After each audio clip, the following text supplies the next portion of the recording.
মানুষের অধিকারই যেখানে সংকটে সেখানে সংবিধান সংস্কার মূল্যহীন, এমন মন্তব্য করেছেন নাগরিক ঐক্যের আহ্বায়ক মাহমুদুর রহমান মান্না।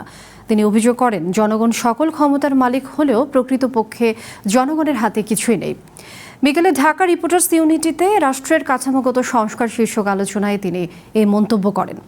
মান্না বলেন, সরকার কিংবা বিরোধী দল যারাই জনগণের স্বার্থে কাজ করবে, নাগরিক ঐক্য তাদের সমর্থন দেবে। কিন্তু যেখানে জনগণের অধিকার নষ্ট হবে সেখানে প্রতিরোধ গড়ে তোলা হবে। অনুষ্ঠানে সুশাসনের জন্য নাগরিক সুজনের সম্পাদক বদিউল আলম মজুমদার বলেন, সংখ্যাগরিষ্ঠের সিদ্ধান্তই চূড়ান্ত। জনগণ গণভোটের মাধ্যমে যে মতামত দিয়েছে তা বাস্তবায়ন করতে সরকার বাধ্য। গণতন্ত্র টিকিয়ে রাখতে আইনের শাসন প্রতিষ্ঠা জরুরি বলেও মত দেন তিনি।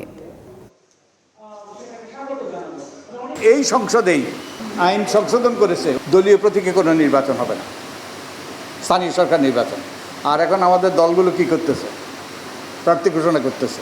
তো এটা কি আমরা আইনের শাসনের প্রতি শ্রদ্ধা প্রদর্শন করছি? আর এই দলীয়ভাবে নির্বাচন করার পরিণতি আপনারা ভারতের দিকে, পশ্চিমবঙ্গের দিকে তাকালে দেখবেন কি ভয়াবহ পরিণতি। জনগণ যা চায়, জনগণের ইচ্ছাটাই সর্বোচ্চ ইচ্ছা, এটাও তো কথা নয়। কোনটা সর্বভৌম? সংসদ মানে পার্লামেন্ট, সংবিধান নাকি গণভোট?